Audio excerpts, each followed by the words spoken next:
Hello, good morning. Good morning, everyone. This is the day but the Lord has made. Magandang umaga sa lahat ng ating mga kaibigan. I am Pastor JB. I'm here in the workplace at Welcome Plaza Mall at Senior Pure Gold Libertad, Pasay City. Magandang umaga, kaibigan. Dito na ulit tayo. Today is Tuesday. At August 20, 2024 na pabilis ng pabilis ang bear month o countdown ng Christmas season. No? Kumusta po kayo? And salamat sa Panginoon kasi tayo muli ay magtrabaho. Tayo muli ay binigyan ng pagkakataon ni Lord para mag-work, no? At siyempre, lagi natin siyang pasalamatan, lagi natin siyang purihin, sambahin sa espiritu at katotohanan. And before our start, ay gusto ko pong bigkasin ang the book of Jeremiah 29, no? Sabi dito, ano ba yung mga plano mo, no? Ano ba yung mga plano mo sa buhay? No, lahat naman tayo ay may plano sa buhay, no? Lahat tayo may pangarap. Pero mas matindi pala yung plano ng Diyos sa iyo, no? Hindi ka man magtagumpay sa mga karir mo o whatever na ano ang yung miniti o pinlano, mga kaibigan, mas matindi ang plano ng Diyos. Kasi kapag ang Diyos ang nagsagawa ng plano sa buhay mo, tsak na may katuparan, no? Pagka tayo ang gumawa ng sarili nating plano, ay sigurado 199% sablay tayo. kasi hindi naman galing sa Panginoon eh, no? Mas masaya, mas masarap kung ang Diyos ang magplano ng buhay natin, no? Ah Parang ganito po 'yun ano. Dati kasi ang plano ko ay nakagraduate kasi ako ng missionary for international. No, ang plano ko po ay pumunta sa bansang Hapon. No, mayroon na po akong passport. No? Ang nagka-problema na lang yung aking requirements for visa. So hindi po ako inadapt ng agency. But salamat sa Panginoon kasi may ibang plano ang Diyos. So ito yung mini-maintain natin. And bukod sa may plano ang Diyos, marami pa siyang plano para sa ating pong buhay, mga kaibigan, no? So, the book of Jeremiah 29, sabi dito, mas matindi ang plano ng Diyos sa iyo. Kaya kung mangangarap ka, kapatid, sabi nga, wala naman masamang mangarap, libre ito, ay unahin mo pangarapin ang maglingkod sa Panginoon. You deserve the Lord, ito yung unahin mo, at sigurado magtatagumpay ka, magsa-successful ka, kapatid. Your device is at risk. Harmful app found by Google Play Protect. App has been disabled to protect your device. Choose uninstall to remove it. Kung hindi mo unahin ang plano ng Panginoon, ay walang mangyayari. Kailangan ang plano ni Lord ang unahin natin sa ating pong buhay. So let us pray.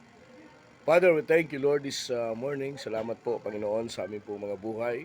Lord, ayon po sa aming binasa sa the book of Jeremiah 29, naniniwala po kami, Panginoon, na marami kang plano sa aming buhay. Lord, kami po'y dumudulog sa iyo, nagpapakumbaba sa umagang ito, at pinagkakatiwala namin sa iyo, Panginoon, anuman po ang aming plano, anuman ang aming pangarap, and Lord, today, Lord, samahan mo kami, anuman ang aming gagawin, magtatrabaho kami, Panginoon, pagpalain mo ang aming mga kamay na siyang gagamitin para sa aming hanap buhay, Panginoon. And Lord, I pray to all the business today, maliit man o malaki mga businesses, pagpalain mo at palakihin mo palalo, Panginoon. Pasaganahin mo ang mga businesses na nandito sa aking kinalalagyan. And Lord, I pray, Panginoon, sa mga may sakit, in Jesus' name, and I declare sa kanilang kagalingan, anuman po yung kanilang karamdaman, Lord, pagalingin mo sila, Panginoon. Lord, I pray na may plano ka sa aming bansa. Dalangin namin, Panginoon, na ang aming bansang Pilipinas ay bigyan mo ng kasaganahan sa pangunguna po ng aming pong minamahal na Pangulo, Ferdinand Marcos Jr. at ang lahat po ng mga leader ng aming bansa. Pagpalain mo kami at ipagkatiwala namin sa iyo ang aming bansang Pilipinas. Marami po salamat. In Jesus' name we pray. Amen and Amen. Okay, good morning kapatid. And kahapon nagkaroon ng nagkaroon ng volcanic smog, no? Na kung saan ay nagsuspindi ng klase sa iba't ibang mga paaralan, no? Ba't ako nabulol? Paaralan sa ilang mga lalawigan na malapit po sa Taal Volcano like sa Batangas and Cavite. No, marami pong nasuspindi and bukod sa volcanic smog ay nagkaroon din tayo ng bagyo pero lumabas na po itong si bagyong Dindo na pang ilang bagyo na ba ito? Panlimang bagyo na pumasok sa buwan ng Agosto, mga kaibigan. May mga pagulan din tayong naranasan but mainit pa rin. And magiging maaliwalas pa rin yung lagay ng panahon natin. And to be continue to pray our country na hindi tayo masyadong mabugbog ng mga kalamidad o hindi tayo dahanan ng mga kalamidad bago magtapos ang taon nito. Maniwala tayo sa Panginoon, manalig tayo. No? Alam nyo, ang pinakamaraming nananalangin sa Pilipinas. Kaya ang Pilipinas ay hindi masyadong, siyempre, panalangin din natin yung ibang country na hindi rin sila madaanan ng mga any disasters, any calamities, mga kaibigan. Mahalaga ang panalangin. So yung volcanic smog, I pray na hindi na ito maulit, mawala na ito. And ayon po sa Philippine Institute of Volcanology, ay normal pa naman ang galaw ng bulkan Taal, bagamat alert level 1, mga kaibigan. Okay? Follow nyo po ako sa ating JB Wellness Blind Massage located at Senior Pure Gold, Libertad, Pasay City.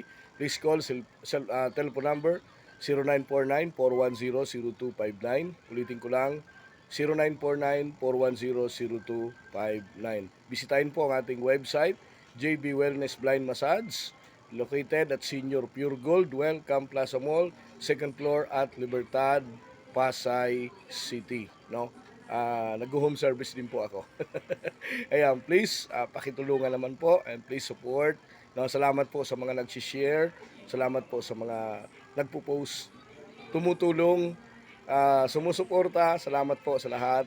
And napakasaya, no, na marami pong tumutulong sa atin. So maraming po salamat. Tulungan niyo po ako. And please like and share to my YouTube channel, TikTok, Reel, and Instagram, mga kaibigan. Thank you so much. And sabi ko nga, according to the Jeremiah chapter 29, ay unahin natin ang plano ni Lord kisa sa ating mga sariling plano. Kasi ang plano ni Lord ay pagpalain niya tayong lahat. God bless po, mga kapatid, and good morning.